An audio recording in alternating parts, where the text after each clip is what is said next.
Beyond. A red one.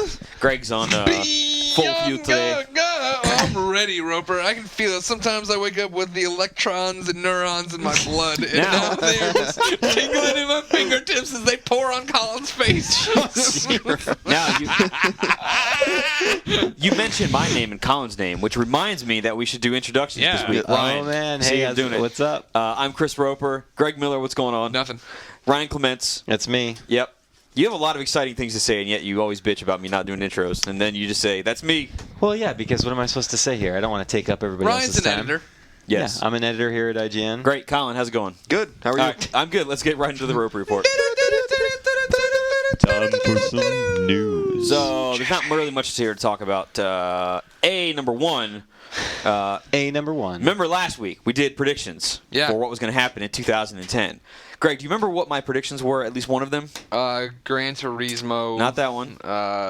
Mass Effect. Not that one. Yeah, I didn't say that. Oh yeah, I did. Well, but I don't know. No, I predicted the motion controller would come out in September and it would be delayed in the U.S. Guess what? What? Motion controller was delayed in the U.S. coming out in the fall. That might not be September. Might be off by a month or two. Yeah. But it is delayed. It is delayed. I may be proven correct already. You've gotten a 0.5 at least now on your score. I've got a 0.5. So far, I'm in the lead. Unless Sony says, oh, yeah, by the way, it's actually ready. Anyway, but right now I have a 0.5. It is delayed until the fall sometime. Sony is saying that the software is not ready, which, possibly. Who the hell knows? But anyway, it's delayed. Afterburner Climax is coming to the PlayStation Network. Whoa. Also Xbox Live Arcade. But, Nolan North apparently went out of his way, or whatever he did, to say, hey, guess what? I'm going to be redoing Nathan Drake for Uncharted 3. Yeah. Giant surprise. Giant surprise. Wonder how it's going to end. Anyway, so Uncharted 3 is going to be made. If anybody had any it's not a trilogy. doubt that was going to happen. You don't think so? He They've dies never at the said end. it's a trilogy. No, they're on and on and on. They're all individual episodes. Yeah, they will run like, that franchise into the ground. Don't worry about it. No doubt. There is a new DJ Hero coming this year, which I know Ryan will be excited about. Oh, here we go. No, now you're not. Well, it was great because it was original and it was the first one, and now I'm going to get less and less excited as each one comes out. That's what happens. Yep. And the last piece of news, there's not much to talk about so far, like I said, is that in Japan at least, this is probably not going to come to the U.S., but in Japan at least, there's going to be a Metal Gear Solid Peace Walker PSP bundle.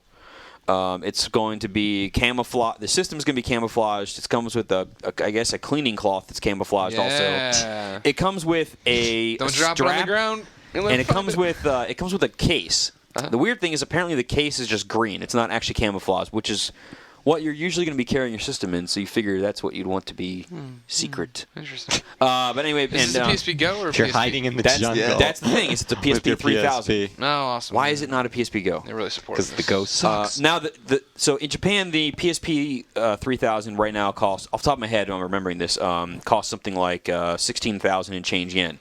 And the game's going to cost 5,000 and change, which puts it at about 21,000, 22,000 yen. Apparently, this bundle's going to be 26,000, so somewhere in there has got to be something else to make it worth that value, or else you're paying a lot of money for a paint job. Gotcha. But memory stick or something. Hey, real quick, remember last week we talked about the DVR thing in Japan? Yeah. Damon, we talked about it in GameScoop as well. Damon said a fan wrote in and said that you're actually getting trophies for it too. Yeah, somebody actually wrote amazing. to it. Yes. I hope that, God, if they could bring that to America, that'd be so awesome. They will not, actually. No? Well, here's the thing, though. Where's my GPS, Colin? That's a good Where's point. Play TV, Colin? Are there any details on how the trophies are going to work, though? Mike Sony? Because are the trophies just watch TV for 10 hours? I hope so. Because I'll get that in one night. Well, here's Watch the thing. Dancing with the Stars. Yeah, you just leave your PS3 on. Hell yeah. It's like the Warhawk trophy. It doesn't make it, I don't know. If it's like you have to change the channel 50 times in an hour and gives you the channel surfer thing. It turns watching TV into a game. Yeah, I don't know. It uses the PlayStation Eye to make sure you're watching the TV. You have to have like a mannequin set up. Yeah. You do a little Ferris Bueller thing, so as the cat walks by, it moves its arm and tricks the PS3. I don't like that, but, whatever. If you want to watch TV and get rewards for it, then... Me and Colin do. Yeah, definitely. Colin and I do. Hey, I forgot to bring the show sheet, so I'm going to steal Colin's here so I know what to do now. Now, speaking of knowing what to do... Yeah. Oh no! If I'm wandering around a mall and I say, you know what, when I go home, I don't really have much to do today. Maybe I'll play a video game, but I've already beaten all the games I have at home, and I want to say maybe I should buy a new game. Greg, how could I possibly know what the newest games out on the stores are? Well, you pop this episode of Podcast Beyond on your cassette player and listen to the official iTunes list of upcoming PlayStation software on all three platforms by editors. Pretty good. We should ship out cassettes of this show. We should. That'd be awesome. Just like one a week to random listener. Just send it to Jeff Rams of Roop every time. Yep. The PSP and PS2 is finally getting Silent Hill Shattered Memories, which came to the Wii, remember, got delayed. But now it's here for us. And PS3 got Dark Void. More like a void. Well, Jim Riley. Trophies? Oh, yeah. It's good for trophies. Okay. I mean, you just get them for playing through, and then there's a couple. If you really wanted to, you could double back for platinum. You have to play it on hard, though. Or like, whatever, insane, crushing, I forget what they call it. Okay. Hardcore, maybe. But you could do that from the beginning, too, if you wanted to. I'm going to have to look into that. We'll see. Ryan, what do we got coming on the PlayStation Network? On the PlayStation Network today, you are going to be able to find Vandal Hearts Flames of Judgment, which is a remake of a really old You've been watching game. Damon play that, right? Yes. Well, he likes it. I read his review, yeah. Oh, it's already up? What did he give it? Yes. He gave it a 7-something, I want to say. It's a remake of the original Vandal Hearts, or is it a new? It's a prequel. I'm sorry, it's a prequel. Okay. But it's like the same engine. They're using the same combat system, I should say. But the graphics are new, and I put new in air quotes because that's definitely a sticking point that Damon didn't like. Anyway, so we got Vandal Hearts. We have a PS1 classic, Championship Bass. Oh, sweet. The best Nice. Bass game, some would say. SingStar. Here's one that I didn't know. SingStar Viewer app. Mm-hmm. Is there a viewer app that was planned for SingStar? I'd never heard of it. I had no idea what Maybe that you was. could just watch people's videos? Yeah, maybe you watch Yeah, videos. probably. Well. So Actually, you have there's the new, like in SingStar now, they patched it so you can go in and edit movies and put stuff together. So it must be. That's actually a good Maybe idea. that's 'Cause what you can go that watch other people's content and then be like, well, I want to do that also. Yeah. Okay, cool. plan. So there's that. We also have some SVR 2010 Stone Cold DLC. Stone Cold. Another edition of Pulse is out today. And as for PSP games, we have DJ Max Fever, which is a cool music game, and Valhalla Knights 2, which is a maybe not the best RPG from what I remember from what Jeff was saying. We also have a Metal Gear Solid PSP bundle pack, which I remember announcing last week. I wonder if that got pushed back or something. Not really sure what the deal is with that. But I'm assuming that's just some Metal Gear games for the PSP. Well, not a lot to pick from for Pick of the Week. Though, well, I'd say Damon thought the gameplay in Vandal Hearts was very good for strategy RPG fans. I'd say it's probably better than Dark Void. Oh, yeah. There it is, Pick of the Week. Pick of the Week, Vandal Hearts, congrats. Although the art style apparently sucks. Oh, really? Well, you know, Can't win them all. Can't win them all, indeed. Sometimes you can't win them all. Sometimes you do. Let's get on here with the show. Now, trophy tips. Hit the music! Just a tip. Just a tip.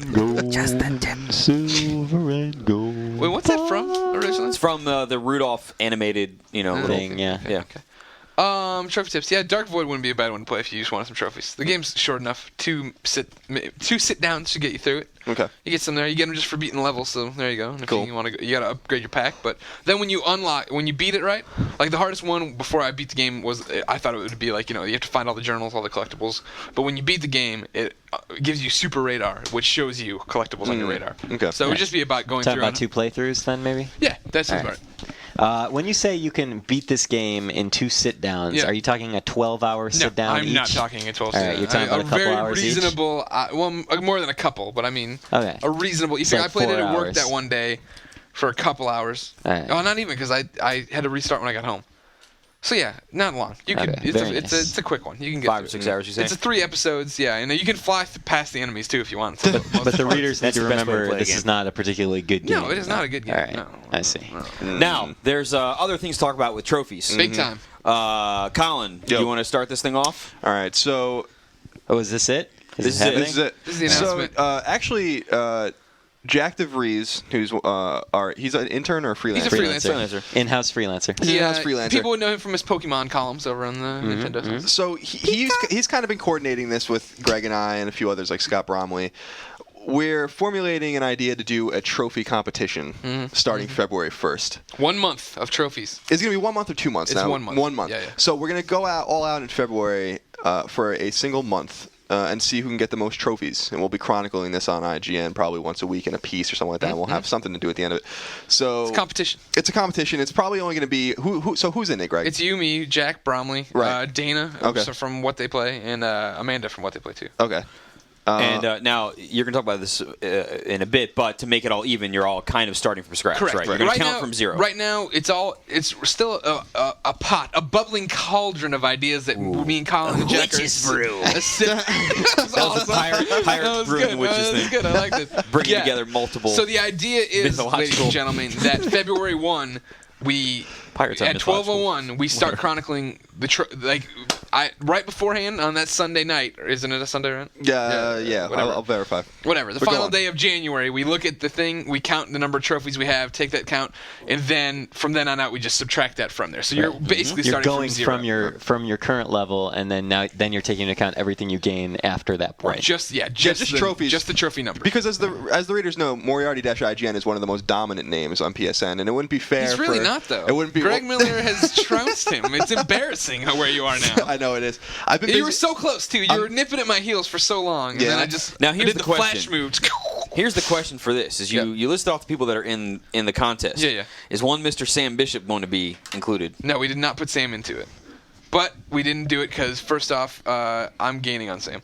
And more importantly, just that Sam doesn't fall into our category anymore because technically Sam isn't strictly an IGN employee. Right. What's the same reason we talked about opening it to readers as well, but the problem is that Sam runs his own site that's all PlayStation. Right. So legitimately he sits there and plays PlayStation games all day long, whereas Colin's is knee deep in Mass Effect Guide. Yeah, I'm doing Mass Effect 2 right now, so I don't think I'm reviewing another PlayStation 3 game until Harry Potter Lego for quite some. I mean, it's like one of those things where you can't have somebody who can play for 8 hours. Nobody nonstop. has the work-related advantage. Right. Exactly. Now we're all on a much even playing field for where we are. So that was the way to make it make sense. Yeah. So you're starting from scratch, and then trophies will have point values assigned to them. Right, exactly. And so we wanted to open up a couple of things to the readers, and I guess they can hit us up at beyond@IGN.com for specific rules. Now we were thinking about doing this. This was the first idea. Then Roper hit me with another idea, an amendment to it, which I think is actually even a better idea. Have I heard the amendment? No, not yet. So let me start at the beginning. Go ahead. We thought that what we would do was make sure that we only went for trophies that for games we never played yet. So if you even have a couple trophies for a game, you can't use it. So this was Colin's idea. You couldn't be one trophy away from a platinum and get a ton of points in 10 minutes. Right, and the idea behind that was that I'm only one trophy away in Godfather and two and one trophy away in Terminator, and I can just go get the platinums for that really easily. So. But then Roper had the idea that... So, Roper, do you want to explain what your idea was? Yeah, so my figuring was that that's a little unfair because sometimes you'll get a game in the office and you'll put it in for 5 or 10 minutes just to look at the very beginning and you'll get a trophy or two. So I'm thinking, maybe if you have less than 5 trophies already, then that game, you can count that in the race. I still disagree with this entire plan. Yeah. Colin just raised this the other day. My argument is this. I'm going to play Fallout during this competition. Right. I am not going to platinum Fallout whatsoever, but I have 40, 50% of the trophies in Fallout. I will get more trophies. It becomes this whole colossal thing of now. I think this is Jack's idea. I think it's great. He's going to be chronicling it off the friends list doing this. So now when he writes his article on, let's say, Monday for the weekly update, he goes in, looks at my number, subtracts my old number, gets the number, and then I have to remember to come over and say, actually, you have to take off 1 bronze, 1 silver. I did this in Fallout, and I went back. I mean, I think we've talked about the honor system before, and I think it's totally just the honor system of, I think it's like 4 trophies in Ghostbusters for a platinum, and I need 1 in Jurassic the Hunted, and I need 5 in Batman. I won't do that. You know what I mean? Like, I won't go back and do that. And I think, and not to mention, honestly, this only applies to you, me, and Jack. You know what I mean? And granted, that's, I guess, half the competition. But it's not like we're going to lose sight of what other people are doing. And it's not like any of us are going to cheat just to cheat. Okay. So in the case where there's something questionable, people can just vote on whether or not you should count. Yeah. Okay. Yeah, I'm okay. That's fine, I guess. Yeah. I think as long as there's we talk about it, you know what I mean, get that out there. I don't want to. It's just one of those things where I'm going to play Fallout, and then what if somebody comes over and plays Buzz, and what if what I mean? Then it just becomes I got to keep a list that I'll never do to tell everybody. No, I understand. So I don't disagree with you. We have one more episode of Podcast Beyond before the competition starts. Yeah. So if the readers have any ideas. Other than even what we talked about, maybe something we haven't even thought of. Send them on in, and we'll talk about it next week. Yeah. Now this will be interesting to the readers too, is because what we'll do is we'll show the games that all the trophies came in. Exactly. So you have a good idea if you want to get 300 trophies in a month. Here's the games you should look at. Mm-hmm. I think it's a good little tip thing. Yeah. Now moving on with the show to some reader mail. Reader mail.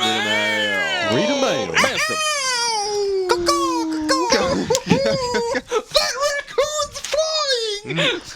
What? Silly people. Only British people can fly. The first piece of mail comes from Billy. Heads up, we're doing expanded topic of the week. No. Well, we'll do that in a second. It's a little bit different. You're just getting out of order.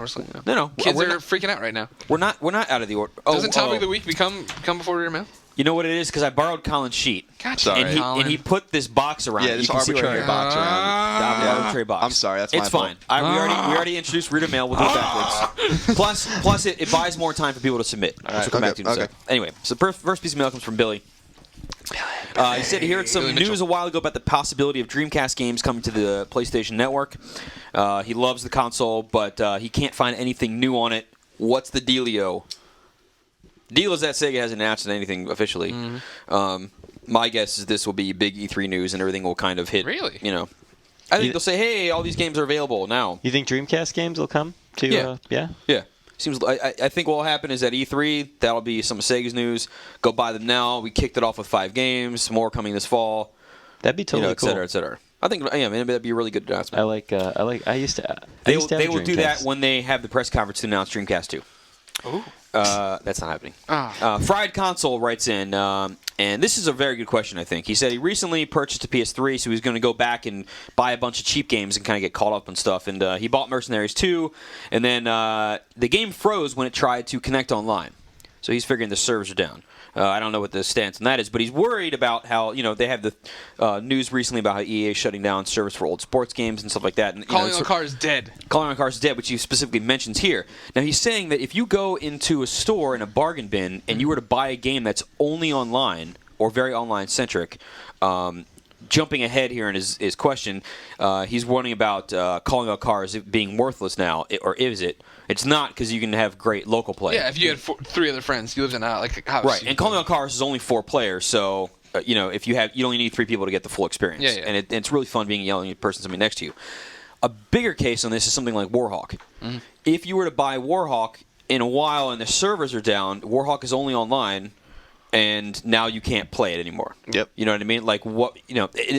So his question is it fair or illegal? Whatever people keep selling this. Now here's the thing: is in terms of Sony and whoever else would be doing these, they're only going to ship games obviously while the thing's still going on. If it's in a bargain bin, that's really GameStop's and Best Buy's or whatever responsibility to not sell games that are online anymore. But if you're looking at the giant, dude sitting behind a chair who's also looking at refrigerators and CDs to sell, he's not going to know that Warhawk's an online-only game, and so he may leave that in the inventory for the store and not order it to be pulled.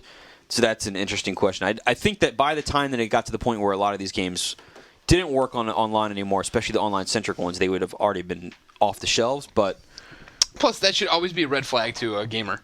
Right. Hey, I'm buying a bargain game that's in a beat-up box that's used, and it says it's online, specific. Are Warhawk servers down? No. Oh, okay. He was saying if. If, right. Okay. I understand. Yeah. So. Yeah, I think a lot of the big games, even shooters and stuff, would still have Resistance 2 or something like that. You could still play those games online. No, because a game called Killzone 2 came out, and everybody's like, wait a second, Resistance 2 sucks. The king has no clothes on. The next one comes from Nathaniel, and he says, is it just me, or are games getting kind of over the top? For example, Dante's Inferno and Saboteur. I just think games like this are huge. Well, no, this is different. I think he's talking about violence, where they're ultra. What happened in the subject of the email reminded me, but I think he was talking about ultra violence and just making the games violent just for the point of being violent, especially in the case of Dante's Inferno. And he says that he thinks that games like this are a huge step backwards in terms of gaming getting the respect that it deserves. Just as I can totally see that point, and maybe it's true to an extent. But if you look at movies, that's movies are clearly thought of as an art form, and yet there's ultra violent stuff that comes out, and porn and stuff that people would not associate with being art. But I can totally see the point in this. In the case of something like Dante's Inferno, the violence works in line with the poem, right? So that's it's what it was meant to be. If you're playing a game like Postal and you can burn somebody alive and then pee on them to put it out, that's the different story. Yeah. You know what I mean? That source was created to say, let's make it as bad as humanly possible. Dante's Inferno is an adaptation of the poem, which was already supposed to be in hell. Yeah. That's what's supposed to be happening. Whereas very loosely though. Well, okay, sure, but still very loose interpretation. Sure, but it still has that basis, right? Whereas the Postal dudes were like, let's make it so you can pee on somebody while they're burning. Right. I think that's a different thing. But obviously, right now everybody's talking about Dante's Inferno, but not Postal, so I wouldn't really worry about it too much. Gotcha. Robert writes in, and he says that he finally has enough money to buy a PS3.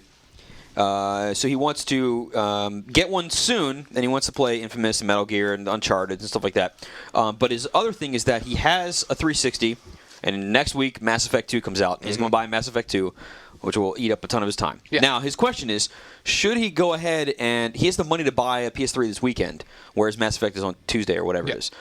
His question is, should he buy one this weekend, knowing full stop that in a couple days he's going to have to stop playing it to play Mass Effect until he's done with it?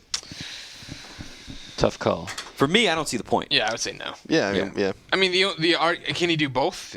Does he have enough money for both? Well, he has enough money for both. It sounds like a time issue. Agreed.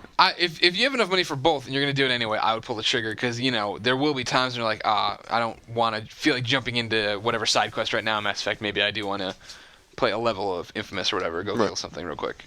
I don't know. Yeah. Why not have the option? If it doesn't matter, if you can still eat. You got both. Yeah. Okay. I would say that. What I would say is that, assuming that you're going to buy a PS3 in the next few weeks, as opposed to waiting past GDC or something in early March, then what I would do is I would not get the games. I would buy a PS3 and get some downloadable titles if you want something else to distract you. On that. Yeah, get some, something like that. And then have those serve as your distraction in case. In the next couple weeks, I know nothing of this, but in case in the next couple weeks, some of these games that you mentioned, I mean, a lot of them are older and are already, but let's say Infamous all of a sudden goes on the cheap. It gets announced. Did it? They dropped it down to 39 or 49. Anyways, I know what you're saying. Right. But anyway, in case prices change or whatever, before you're going to play these games, no point in getting them and having them stay on the shelf. You might as well buy them when you're going to play them. Agreed. Anyway. Hey, that's Colin, your call. Yeah. Do you remember the original Batman movie with Tim Burton? Yeah. Remember when Joker threw that pen at that dude? Yeah, I did it. And he signed it with this pen. Jeez. Violent, dude. It threw a piece of paper there for all you this is like a prison Sometimes weapon. I forget this isn't a video. This is like a prison weapon. This is like something you'd make a shank in your cell, yeah.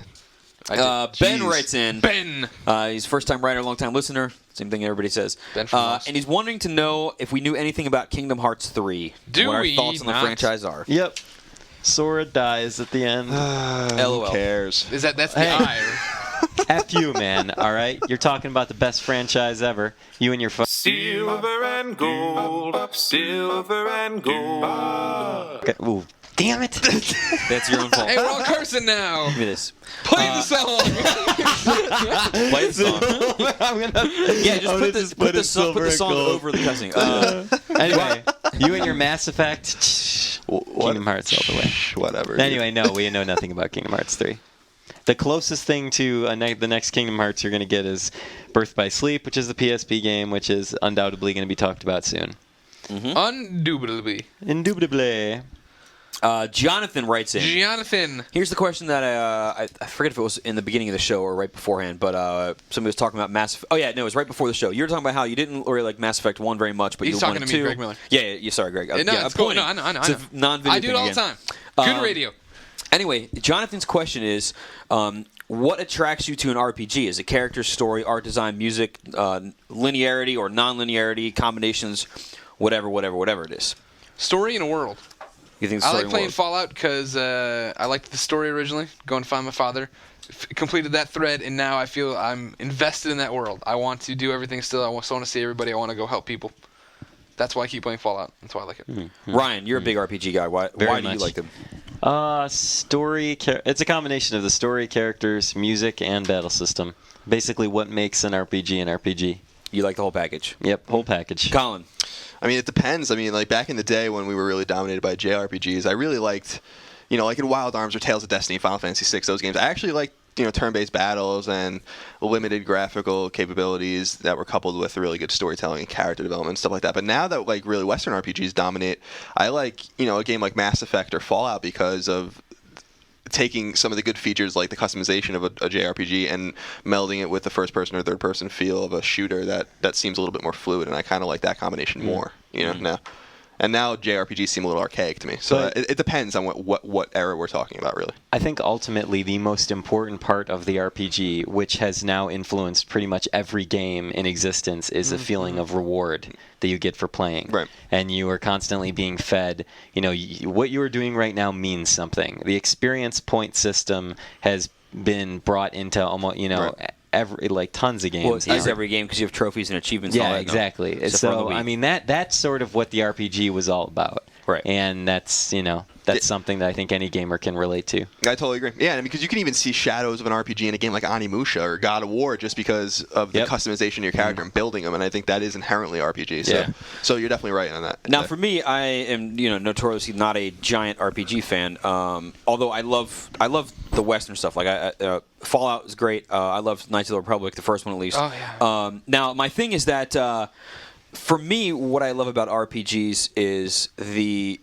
massive worlds that you're in, and you can, like Fallout's, the environment and stuff you're in were incredible, and I love being able to feel like what the character is doing is what I'm choosing to do. Whereas if you have a linear game like Uncharted or something, you're seeing this all-inspiring, Hollywood-esque, scenes and all this kind of stuff, but you're doing what Naughty Dog specifically set up scene after scene to do, right?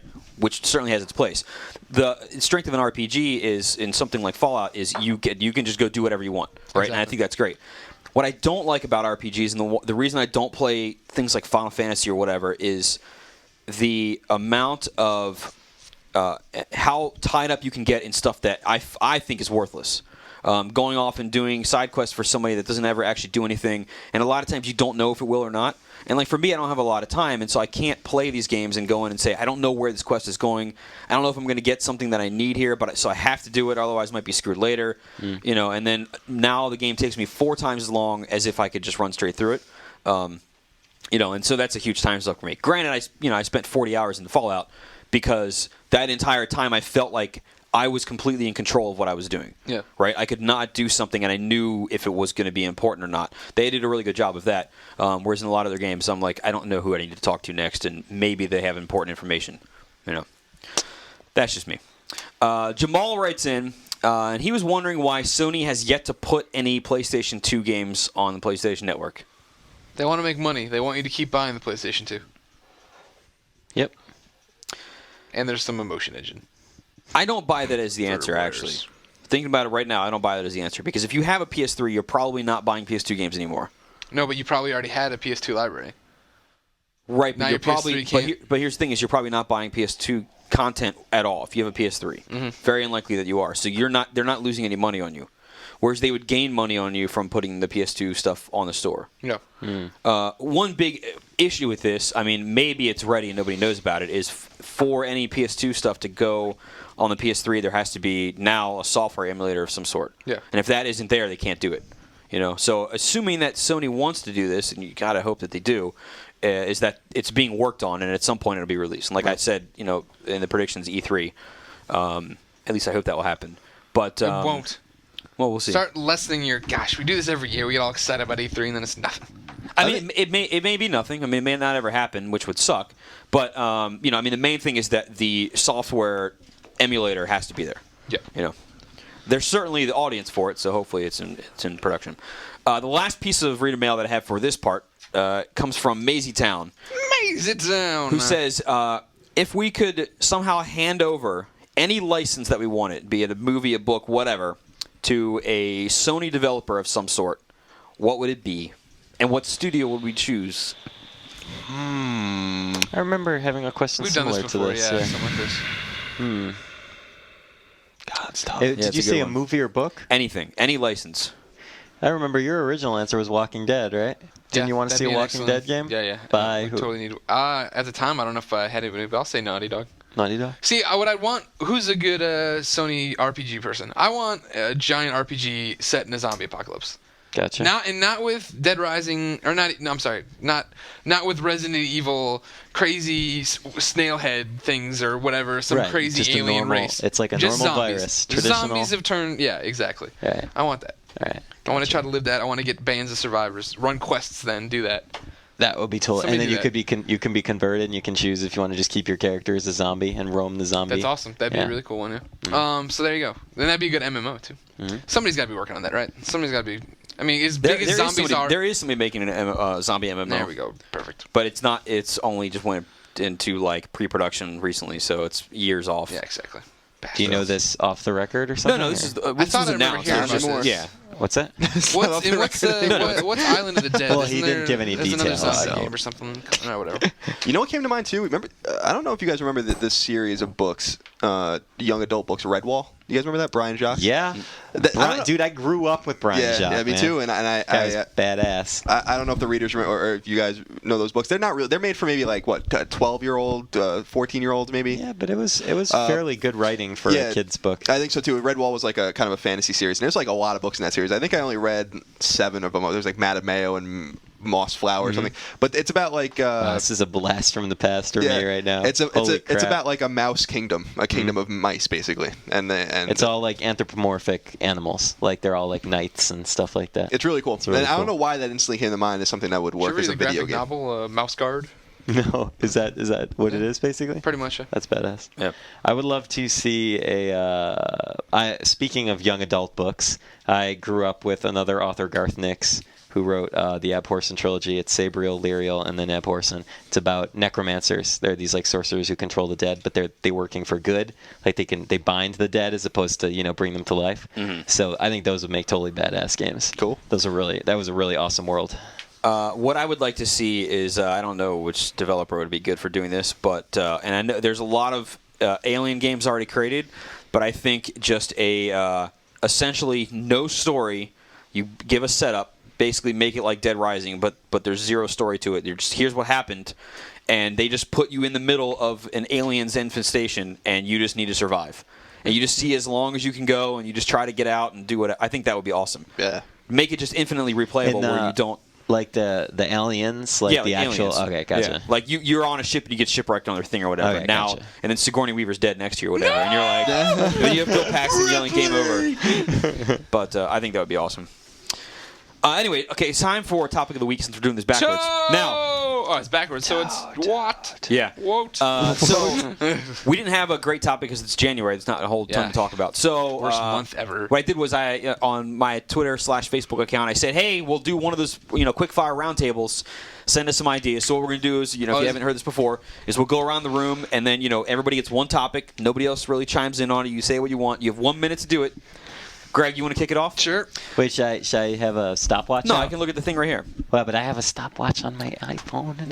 I'm looking at it right here. It's all fine. Right. You're no fun. So, the first question comes from Juvie00OK, who says, I got an internal server error. He says, Uncharted 3 already? Don't you think it will suffer without the extra year or so break that Naughty Dog took after Uncharted 1? No, I think they've been working on it probably longer than we think, as usual. I mean, there's so much to go into the game, and just because Nolan North says they're starting its production or pre-production on it or whatever, I mean, they're recording his voices. If you think about how much work has to go into that as far as them mocapping everything, matching it up, figuring out what they're doing. I think it'll be fine. Not to mention, I think I still trust those guys, right? I mean, there's Naughty Dog. They didn't screw up number 2, which would be the big concern, make you worry about it. They didn't do that. I don't think they need to take that much time off because they probably have a gajillion ideas on the table, and I bet they know what they're doing. When's the PSP game coming? That's what I want to know. I still predict that's going to happen eventually. But I wouldn't be concerned, no. I think they know what they're doing.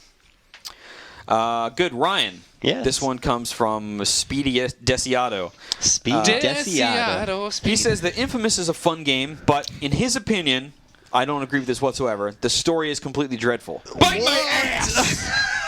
Speedy Deserato. He says, die! What other games are fun but lacking in a particular area, and why? Your mom. Your mom, apparently. First of all, I'm going to have to agree with Speedy, whatever his name is. I did not beat Infamous because just like the every game you play. Because the storytelling. Yeah, that's absolutely true. I've never beaten a game before. Because if you don't review the game, you don't beat it. Infamous's storytelling is not as good as everyone says it is. So I agree with you there. What other games? Let's see. I think Mass Effect is another perfect example of a game that has a lot of good ideas, but it doesn't execute properly. And Drew Karpyshyn's going to come for you, buddy. What's that? I said Drew Karpyshyn's coming for you, talking crap. Yeah, I'm not talking crap. I'm just stating the facts. Even the big fans, even Eric Brudvig, the reviewer and big fan of Mass Effect, will admit that game has some issues. I'm talking about, of course, the original one. Mm-hmm. But let's see. I don't know. All right, your time's up. All right. Colin. Yo. Mind Taker says that in 2010 predictions, someone said PS2 compatibility would come back, which that was my prediction. He wants to know how this would work, and just discussing in general software versus hardware and how it would work or whatever. Yeah, I mean, I'm like the most untechnical person on the face of the planet. This is why it's gonna be interesting. But I mean, you have to imagine it's going to be a firmware update. It has to be software based or whatever. I feel like it's going to. We were talking about it earlier. It seems like it reminds me, in other words, of the Mega Man collection on PS2 and GameCube. Instead of building those games to play on PlayStation 2 or GameCube, they ran on an NES emulator or an SNES emulator or a PlayStation emulator. And so I think that what they're going to have to end up building into firmware, whatever is going to be a PS2 emulator that will, maybe when you load it up, maybe it'll be directed straight to the store to buy things or whatever. But I don't think it's going to be a hardware-based thing. I don't think people are going to go out and buy something that they're going to plug into their USB port to activate PS2 Play or whatever. That would be the dumbest thing of all time. So I think it's coming. It has to be coming soon. They must have a plan. I agree that it's probably because they want to milk a little bit more money out of the PS2 before they do anything, but we can expect probably a software solution to that problem, probably announced at E3, I think. Yeah. Maybe, maybe not GDC. That might be a little too soon. Maybe. Coctopus writes in and says, it's just what it says. Any idea when we're going to see more preview coverage of God of War 3, trailers, more impressions, screenshots, et cetera, et cetera, et cetera? On Monday. Yeah, Monday, Greg posted something he had seen back in December and about, Kratos fighting on Gaia's arm and doing all this kind of stuff. That sounds awesome. It was only a couple minutes long, though. It wasn't very much content. Now, I've discussed this before, but I think that the thing with God of War is that if you are going to ever purchase God of War 3, you already know that you're going to. I don't think that many people need to be sold on it. I think that there's the thing of getting the name out there so that people say, "Oh, hey, I have an Xbox. Now it's time for me to buy a PS3 because God of War is coming." Right? Mm-hmm. But I think that everybody's already sold on it. But so given that, I don't know that we're going to see a ton of more previews or a lot of more coverage, at least, simply based on the fact that they're going to want to keep some of this stuff secret. Are we going to see another demo? I think so. I think we'll see another demo when it comes out. I think it'll be an updated one. Because remember, what we saw was from last E3, so it'll be 9 months old, or give or take, when the game comes out. Like a baby. Yeah. So I don't think that we're going to see a lot more of the game itself, but I think we'll see something new that just gives you a different area of it. But I think a lot of it's going to be kept secret. Greg, Invalid X wants to know if anybody was in the Mod Nations Racers beta. And any recommendation for tracks or anything about it? I guess you can talk about just Mod Nation in general. Yeah, I was in the beta. I played a couple races. I didn't get too much into it. It was running kind of slow for me. It was kind of chugging here and there. I still think that game is going to be the bee's knees. It was awesome. The amount of customization just for your character alone, and your cars and stuff like that, was just amazing. And then I can't wait to build tracks, especially being a little Big Planet fan. But at the same event where I played God of War, I got to play it there and get the full-on demo and whatever. And I mean, that game just looks so sweet. And the stuff you can do in that, it's amazing. I mean, it's amazing the same way Little Big Planet was. And here's something you can create, and it's just amazing. You have everything that the developers have to make tracks and yada yada yada. And really cool stuff. I mean, being a Mario Kart fan, I can't wait for it. And I think it's gonna be great. Yeah. Ryan CJKM says, should game reviewers be more vocal about bad PS3 multi-platform ports? Well, I think I am now officially the king of the bad PS3 multi-platform port because of Bayonetta. And I think that, for the most part, all the guys in this office are more than happy and willing to discuss the discrepancies between multi-platform games. I mean, we always, usually when I pick up a review, or anybody picks up a review for that matter, and it's on a multi-platform, we do each of those platforms. We discuss those differences because we know a lot of users out there and readers of the site have multiple consoles. And if you have multiple consoles, you want to know which version to buy. So I'm vocal about it. I think everybody else in the room is vocal about it if it's worthy to discuss. So yeah, I mean, I think that's absolutely the way to go. You need to discuss the product as best as you can. Good. Colin. Yo. Isamudin. Mm-hmm. Sure. I'm sorry I pronounced your name wrong, I'm sure. Says, talk about video game companies that don't push the PlayStation 3 to its limits. Perhaps don't actually try. I know one. BioWare. Yeah, I mean, you think so? It's funny you said that because I mean, what instantly they don't make games for this. What instantly came to mind for me was Dragon Age, and I don't know how that game runs on Xbox, but it runs like crap on PS3. Granted, it doesn't do the Fallout 3 where you have to save every 2 minutes because it's probably going to freeze or you're going to get stuck in the environment kind of thing. But game runs at a shoddy frame rate and stuff. Listen, I'll tell you this: I feel like virtually all companies that don't make Sony exclusives treat the PS3 like a second-rate system compared to the Xbox. And I understand the architectures, again, I'm not technical, but I know the architecture for PS3 is much more difficult to work with than it is for PC/Xbox or whatever, so they don't give it a lot of love. But I'll say I didn't plug Bayonetta in because of the... I won't even probably play it because even though I have a copy of the game because... you have a copy of the game? Yeah. Because you can borrow it. Yeah, I'll lend it too. Because... They don't give a lot of PS3 a lot of love. What bothers me, I guess, at the end is that Sony isn't more on a lot of these companies to make a better product for their system or whatever. Because you see something like Arkham Asylum that really was running really well on PS3 actually sold better than the Xbox version. Mm-hmm. So, I don't know. I think virtually all companies that aren't making, that aren't Insomniac or something like that are making pretty poor ports for the PS3 most of the time. Also, let's not forget Megaforce, the developers of a lot of the Dynasty Warriors games. Cool. I don't think they're pushing the system to its limits. No. Nor that series. Damon Murtaugh writes in, this could be related to Lethal Weapon? Yeah. He writes in, and he's saying he wants to know whether or not there should be more variation between trophies and achievements, in that a lot of cross-platform games have the exact same trophies and achievements on both ends. Both games, you kill 50 dudes, you get the same things, they're called the same names, whatever. I don't think that's really a problem, solely because if I buy a game on the PS3, I can't see why I would also buy it on the Xbox, right? Yeah. There's probably 5 people do that. So you're going to get it either way. It makes more sense from a development standpoint that if they're tracking, they put the time in to track something to give you an achievement or a trophy or whatever for it, that you might as well reuse it as opposed to not do the same thing on the other system. I don't see how that's I can see how you'd say, hey, we want something unique, but I don't see the point in it because it's not gonna be something that's the game sells on. Yeah. Hey, you have unique trophies. Who cares? There's still 50 of them or whatever. You're still getting, platinum trophy no matter, what they are. And if I would rather the developer take the time to make 50 really good ones than have to cut it in half and make 50 okay ones on the 360 and 50 okay ones on the PS3 just to differentiate them. Yeah. So, Dan writes in, Greg, this is for you. Okay. And he wants to know if Duke Nukem Forever, Half-Life 2 Episode 3, and this doesn't apply to the PS3, but Splinter Cell Conviction will ever come out. Duke Nukem will never come out. Half-Life 3 will come out. You don't think Episode 3, or you think Half-Life 3? Oh, no, whatever. What did he say? He said Half-Life 2 Episode 3. Yeah, but there's a big distinction between that and Half-Life 3. Yeah, well, whatever.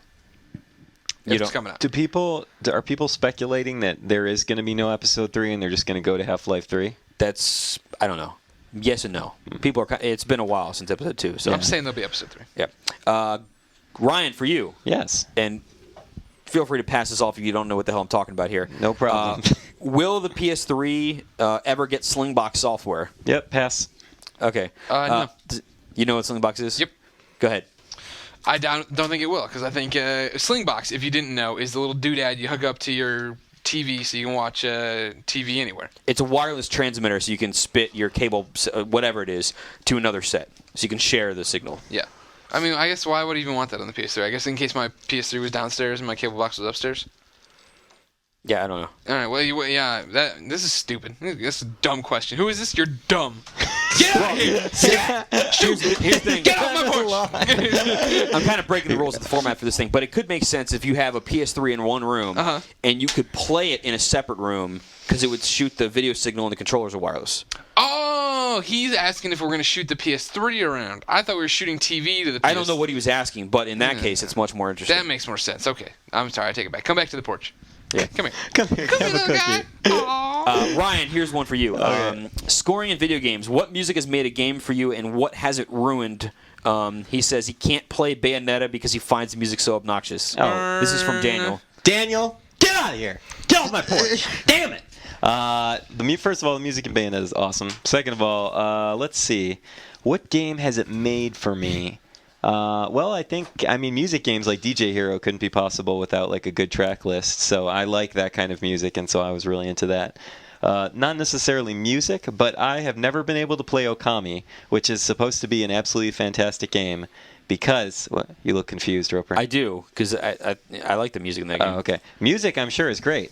What I have a problem with, as I said, it's not specifically music, but those friggin' obnoxious, incessant voice clips that play anytime someone is talking to you. I could not get past that. Dude, seriously, I couldn't play when Wind Waker, whatever came out, and Nintendo released all of the previous Zelda games. Colin, did you just put a cube on my paper? I don't know what that is. I know what that is. Anyway, when Nintendo released all the previous games, I tried to go back and play Ocarina of Time again. Yeah. And that stupid Listen, little... Hey! That I could not. Navi. I could not play the game because of that. It was driving me. I only played about half an hour. I was like, I can't do this. Listen. I can't do this for 15 hours. Whatever. Yeah, that is one of the bad parts of that game. Yeah. Sure. Here's Your Navi is like like the bread. It's a little bit. It's like retarded. Let's see. Okay, here's another.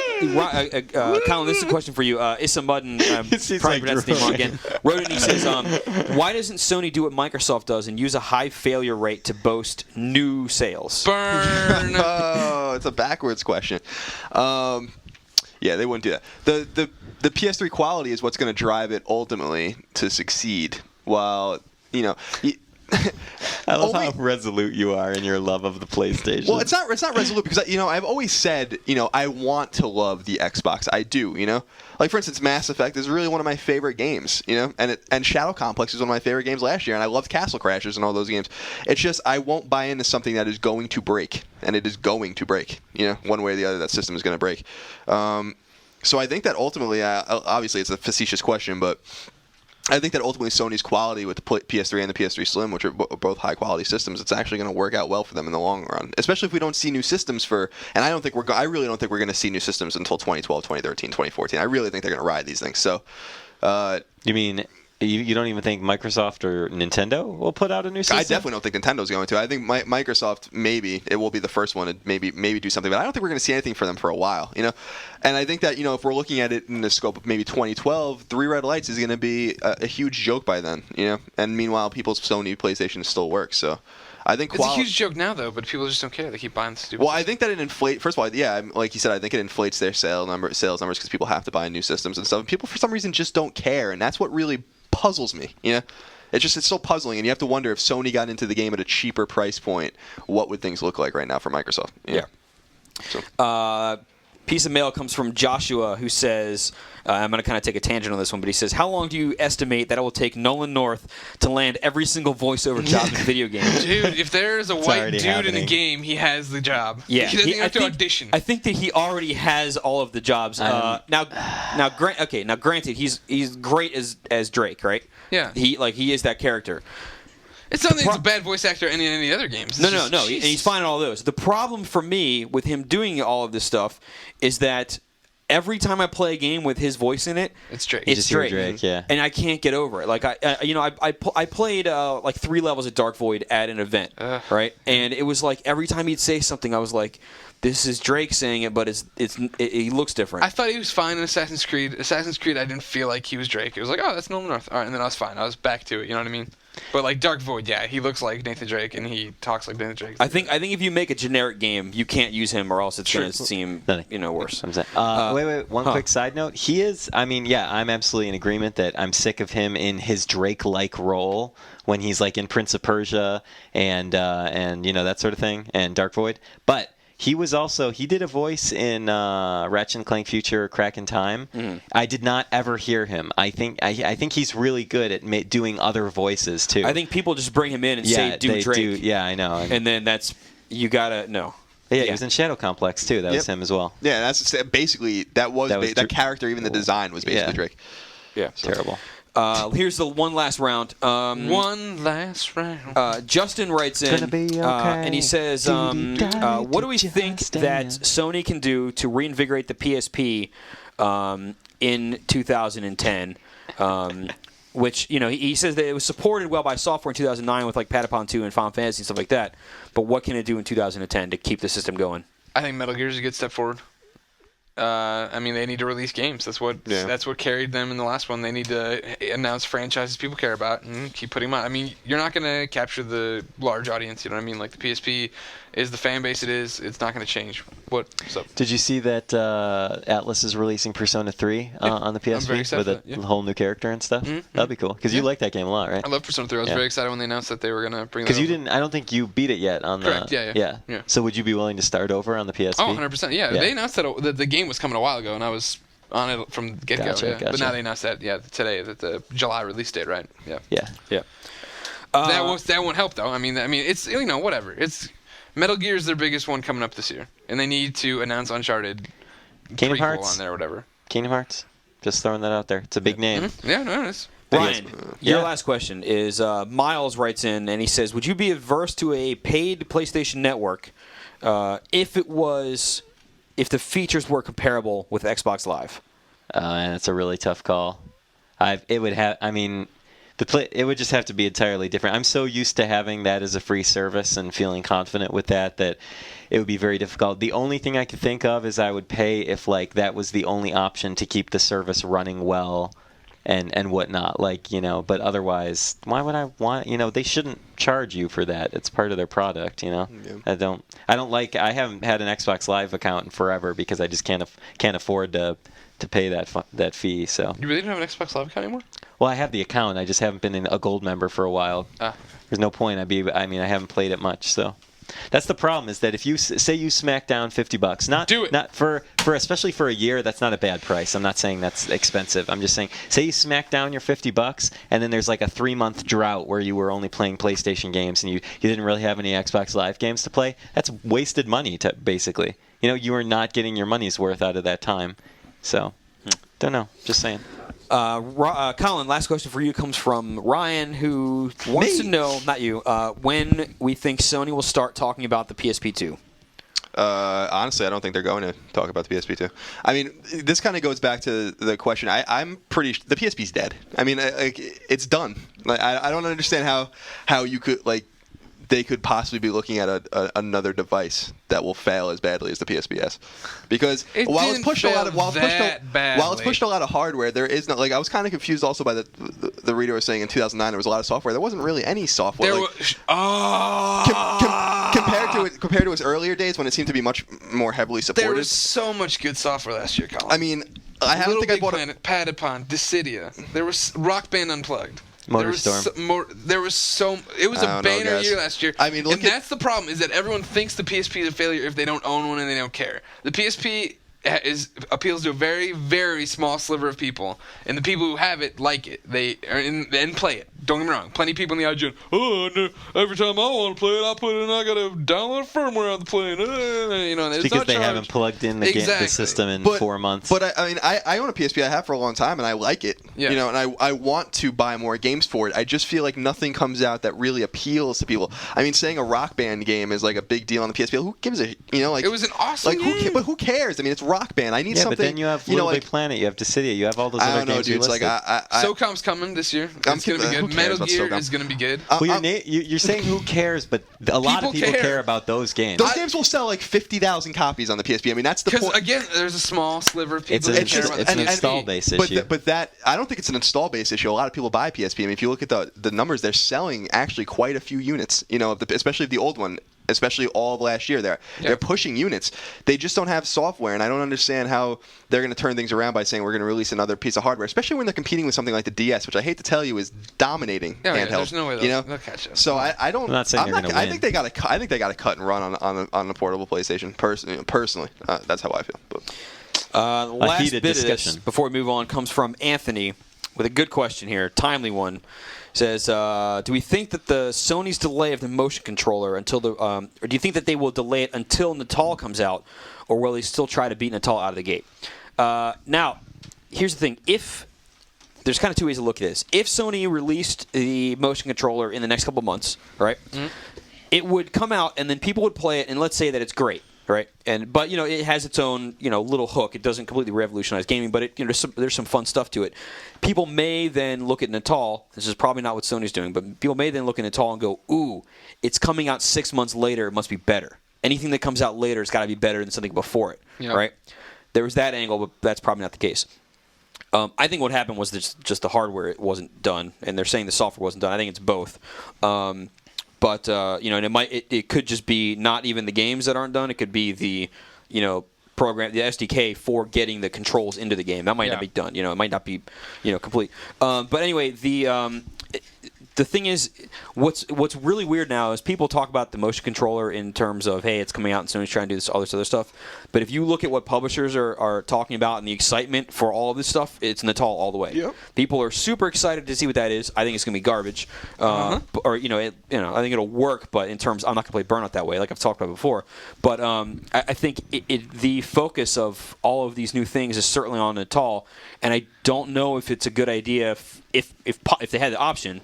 I don't know if it was a good idea to delay it until the fall because it's just going to get, Now, here's the thing. If the motion controller is better than Natal, right? And I think there's a good chance that it would be. I think it'll work better than Natal will. If that happens and enough people pay attention to it and they go, hey, both of these just came out, which one's better? The motion controller is, okay, screw Natal, I'm going to spend my money on this instead. That will work very well for Sony. I don't think that's if it could happen. I think even if it came out and everybody was like, oh, every video game publication magazine was like, no, the motion controller is the way to go. I think that if you put those things head to head, just like when you do a cross-platform game, it's going to sell better on 360. Yeah. Because people see them as the same kind of tech, you know what I mean? Now, here's kind of an interesting thing, too, that I hadn't thought about before is if you go into a Best Buy or into a GameStop, and, they got those demo kiosks or whatever.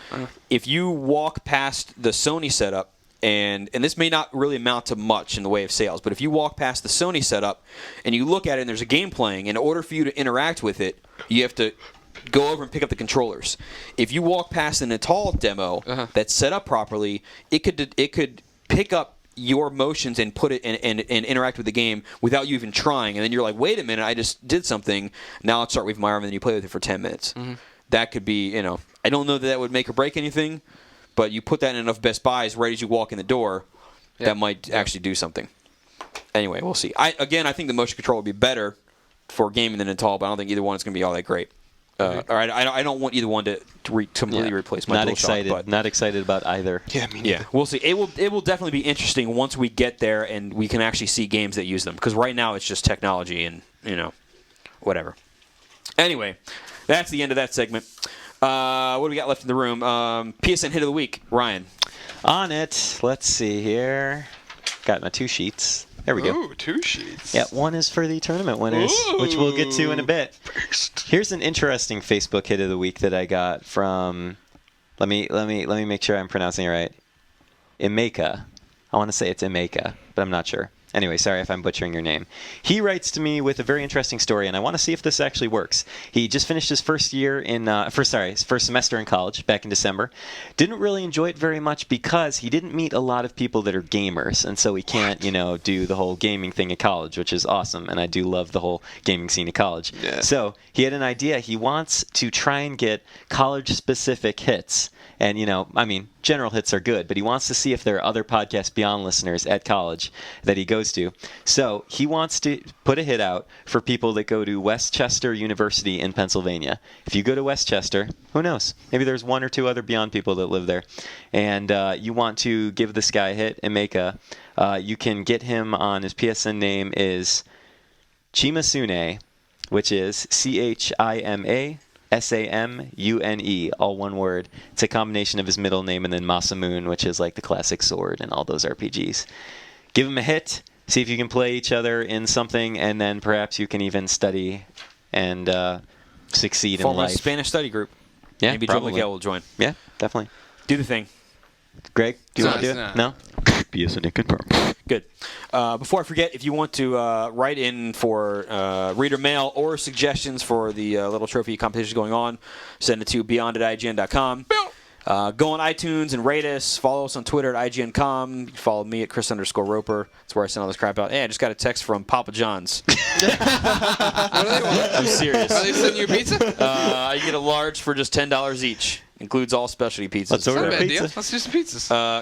I got a meeting. Anyway, but I do like Papa John's though. I just got a text from Papa John's. Anyway, I think that's all of the news right now. Oh yeah, tournament winners. What do you got? So we have this week's community challenge in Resistance 2. The challenge consisted of three free-for-all matches. Woo, tongue twister. The player who tallied the most kills over the first three matches was the winner, and the winner was, again, iPhone Fools. Oh, congratulations, iPhone Fools. And thank you, Smokey90, for the consistent updates. By the way, Smokey, you do not have to message me on Facebook and IGN, because I do check both, so you can choose one. Whatever's easiest for you, I will see it until Beast eventually returns from fatherhood. You know what I like about iPhone Fools is he actually lives up to his name. Yep. It's bad if you create a user that's like, I kill everyone, and then you suck. You're the worst player in the game. You need to redo that again. Anyway, I think that's the end of the show. Anybody have anything else to add before we get out of here for the week? Don't forget our Facebook page, too. I don't know if you mentioned that in the housekeeping. I think it's just facebook.com/IGN, right? IGN.com. IGN.com. And Moriarty-IGN on PSN. I haven't been on PSN in a few days. I'll probably erase some. Whoa. That means you should erase yourself. Yeah, I got to erase myself, and then it becomes all... It's like grandfather paradox. You've looped back around your own vortex. Grandfather paradox on the PlayStation Network. So, yeah, I should have a few slots open tonight, probably. There you go. Thank you guys for listening. We will see you next week. Beyond. Wait a minute. What? We almost forgot a staple of the show. Ryan would have put a song. It's okay. Ryan, what's happening? Because I don't know yet. So I was actually hoping you would forget so that I could add it in later. That's weak sauce. How's that weak sauce? If I forget something, you have to tell me. Hey, you forgot. You always tell me about the introductions. Yeah, but You forgot to introduce us all. Yeah. You can't go do the news without introducing everyone. What are you thinking? That's how you sound. That's how you sound. That's exactly what it is. And I don't forget the. I mean, I forget the introductions sometimes. Right. The music is every single show. And I would absolutely not forget the music. I remembered the music. The problem was that I don't have anything to say right now. I was just going to go in and put in something later anyway. I see. So, So there's a song coming. So you could have just said Beyond, and then I could have come back in and said, let's not forget that we have this song. That would have been funny to the listeners. I want to let him in on all the little quarrels and quips that happen here. Right. Colin is wearing a 311 shirt. I am wearing a 311 Anyway, shirt. I'll be right back to tell you what song you're about to listen to. Beyond. Beyond! Beyond! No, Greg, no! The neutrons. Hey everybody, it's Clements again, and I'm here to finish out our show with another song, a musical interlude, if you will, except it's coming at the end, so it's not really an interlude in the traditional sense. Anywho, we have a very special treat for you guys.